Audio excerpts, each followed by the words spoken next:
অবিনাশ প্রতিদিন অফিস থেকে বাড়ি ফেরার সময় পাড়ার মোড়ে একটা চায়ের দোকানে আড্ডা মারে প্রতিদিন, এবং সেখানে কয়েকজন মানুষ তার সমবয়সী এবং জুনিয়র বা সিনিয়র অনলাইন গেম খেলে। দেখতে দেখতে দেখতে একদিন তার মনের মধ্যে ইচ্ছে হলো যে আমিও একদিন গেমটা খেলে নিই। টাকা লাগালো, হেরে গেল।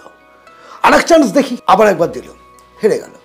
লাস্ট চান্স যে এটাই আমার শেষবার, আর আমি কোনোদিন খেলবো না। লাস্ট চান্স দিল, হেরে গেল। এবার যে হেরে গেল তখন বন্ধুদের অনুপ্রেরণায় সে চতুর্থবার আবার টাকা বিনিয়োগ করলো। ব্যাস, কেল্লা ফতে, টাকা চলে আসলো, জিতে গেল। অর্থাৎ তার মধ্যে একটা কিন্তু সেন্স চলে আসলো যে না, এখানে শুধু হারা হয় না, জেতাও হয়। 1, 2, 3 করতে করতে প্রায় 3-4 মাসের অভ্যেসে দাঁড়িয়ে গেল তার প্রতিদিন অফিস থেকে ফিরে একটুখানি গেম খেলার। এই করতে করতে তার পকেটে পড়লো টান, প্রচণ্ড অভাব, টাকার প্রয়োজন। হঠাৎ করে বাড়ির তার সন্তান আর কি অসুস্থ হয়ে পড়লো। টাকা কোথায় পাবে? পকেটে তো ক্রেডিট কার্ড আছে, দেন অ্যান্ড দেয়ার। সেই ক্রেডিট কার্ড ইউজ করে টাকা তুলে চিকিৎসা খরচ। ঠিক তার 2-3 দিন পরে বাবা অসুস্থ।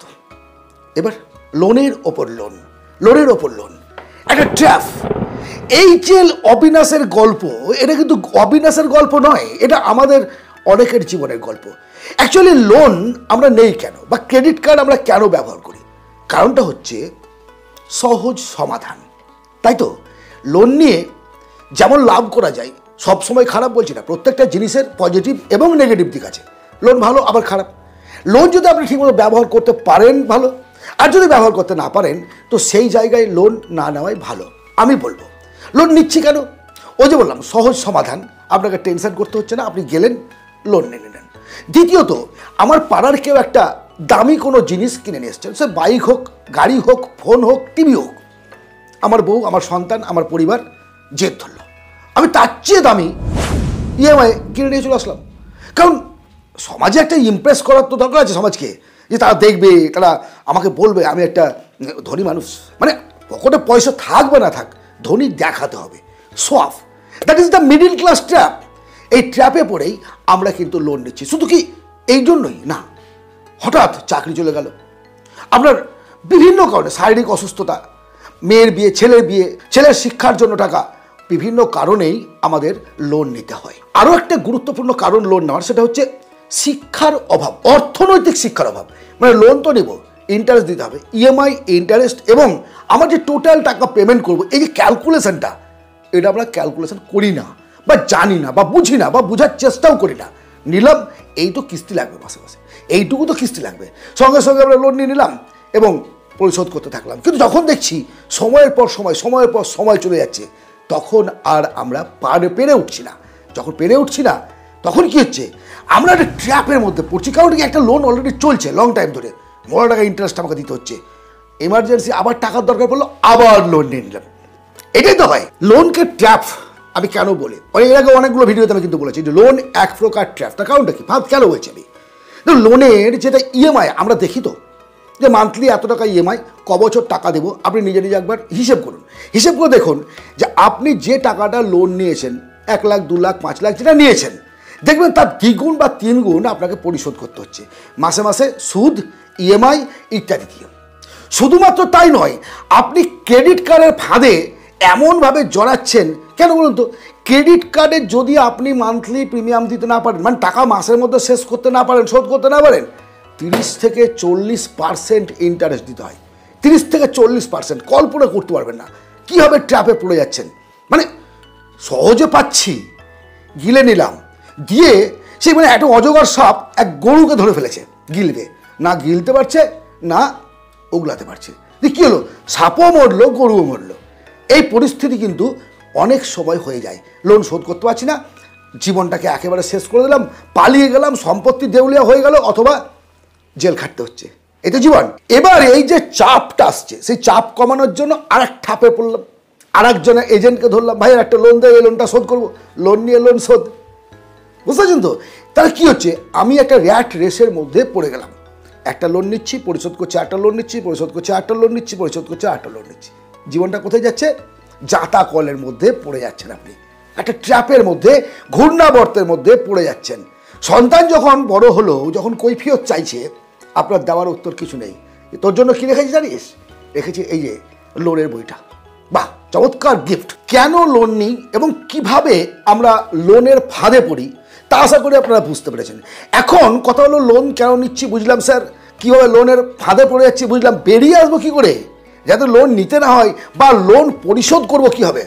প্রথমত আপনি আপনার ইনকাম এবং খরচের একটা হিসেব করুন, ব্যালেন্স শিট তৈরি করুন যে আপনি মান্থলি কত টাকা ইনকাম করেন, পরিবারের প্রয়োজনীয় খরচ কত, উদ্বৃত্ত টাকা কত থাকছে, ইএমআই যেন 15 থেকে 20% বেশি না হয়। তারপরে কাজটা হচ্ছে, ক্রেডিট কার্ড থেকে যদি কোনো লোন এমার্জেন্সি নিতে হয় উইদিন 1 মান্থ সেই টাকাটা আপনি পরিশোধ করুন, তাহলে কোনো ইন্টারেস্ট লাগবে না। লোন তখনই নেবেন যখন আপনার বিশেষ প্রয়োজন, মানে চেষ্টা করবেন লোন না নেওয়ার, কিন্তু এমার্জেন্সি নিতেই হবে, বন্ধুর কাছে হাত পাততে পারছেন না, নিন, কিন্তু আপনার কোয়ালিটি অনুযায়ী, আপনার ক্যাপাসিটি অনুযায়ী আপনি নেবেন। কখনোই শো অফ করার জন্য লোন নেবেন না, কাউকে দেখানোর জন্য, ইমপ্রেস করার জন্য লোন নেবেন না, নিজেকে বড়লোক দেখানোর জন্য লোন নেবেন না। টিভি, ফ্রিজ, এসি, এই সমস্ত যে জিনিসগুলো আপনার পরিবারে শখের জিনিস, সেগুলোর জন্য চেষ্টা করবেন ক্যাশে নেওয়ার, লোনে নয়। আরেকটা কথা, যে খরচটা আমরা করি না, চায়ের দোকান বলুন বা মুদিখানার বিল বলুন, ওষুধের বিল বলুন, কাপড় বলুন, জামা বলুন, অনলাইনটা অ্যাভয়েড করার চেষ্টা করুন। অনলাইন অ্যাভয়েড করুন, জানি অনলাইন অ্যাভয়েড করা বর্তমান সময় খুব কঠিন, কিন্তু তার মধ্যেও আপনাকে পেরিয়ে আসার চেষ্টা করতে হবে। ক্যাশে পেড করার চেষ্টা করুন, তাতে আপনার টাকা বাঁচবে, তা বাঁচবে। সর্বোপরি বলবো, আপনি লোন নিন, অসুবিধা কিছু নেই, যদি আপনি অ্যাসেট তৈরি করতে পারেন, অর্থাৎ লোনের টাকায় আপনি যদি ইনকাম তৈরি করতে পারেন, তাহলে আপনি লোন নিন। যেমন বাড়ি, ল্যান্ড, গোল্ড, যেগুলো থেকে আপনি রিটার্ন পাবেন, বেশি রিটার্ন। আমি যা ইএমআই দেবো তার থেকে যেন মান্থলি ইন্টারেস্ট আমি বেশি পাই, লাভ বেশি পাই, তবে আমি কিন্তু লোন দেবো, তা নাহলে নিব না। এই যে কথাগুলো আপনার সঙ্গে আমি শেয়ার করলাম, আবার শুনুন, রিপিট করুন, কারণ টাকা, লোন, জীবন একে অপরের পরিপূরক। ইনকাম আছে বলে লোন নিচ্ছেন, আর লোন নিয়েছেন বলে আপনার জীবনে সর্বনাশ নেমে আসতে বাধ্য। আর যদি আপনি ঠিকভাবে চলেন, অর্থাৎ এটা হচ্ছে শাকের করাতের মতো, ঠিকভাবে যদি লোনটাকে ব্যবহার করতে পারেন, তাহলে আপনি একদিন সফল মানুষ হবেন। পৃথিবীর বিখ্যাত বড় বড় কোম্পানি তারাও লোন নিয়েছে, খারাপ না, কিন্তু লোনটা ব্যবহার করতে জানে, ব্যবহার করতে। লিপস্টিক কেনার জন্য লোন নেয়নি তারা, বা বউয়ের ঘোমটা কেনার জন্য তারা কিন্তু লোন নেয়নি। ভাবতে হবে, ভেবে এগোতে হবে, তাহলে অবশ্যই আপনিও পারবেন। আজকের এই আলোচনা যদি আপনার জীবনে কোনো উপকারে লাগবে বলে আপনার মনে হয়, যদি ভালো লাগে অবশ্যই শেয়ার করুন, লাইক করুন, কমেন্ট করুন, কেমন লাগলো, কোন পয়েন্টটি আপনার বেশি ভালো লাগলো, এবং আপনাদের মধ্যে যদি কোনো পার্সোনাল স্কিল থাকে লোন সংক্রান্ত ব্যাপারে, আপনি নির্দ্বিধায় আমাকে কমেন্টে জানাতে পারেন বা আমার ইমেলে জানাতে পারেন। আপনারা অনেকেই আমাকে প্রশ্ন করেন যে স্যার এইটার উত্তর কী হবে, এটার উত্তর কী হবে। আমি প্রত্যেকের উত্তর দিতে পারি না। আপনাদের বলি যে আমি ফোন নাম্বার দিতে পারবো না, কারণ সারাদিন আমি ব্যস্ত থাকি, সারাদিন ব্যস্ত বিভিন্ন কাজের মধ্যে। এই ভিডিও রেকর্ডিং করে নিয়ে আমি এখন ক্লিনিকে যাব। তারপর এখন কথা হচ্ছে, এই ফোনে সম্ভব না। আপনারা আপনাদের যাবতীয় প্রশ্ন যে ডেসক্রিপশনে আমার জিমেল অ্যাড্রেস দেওয়া আছে, ইমেলে আপনি আমাকে জানান, আমি যথাসাধ্য চেষ্টা করব আপনাদের উত্তর দেওয়ার। ধন্যবাদ, ভালো থাকবেন, আগামী ভিডিওতে দেখা হবে আবার।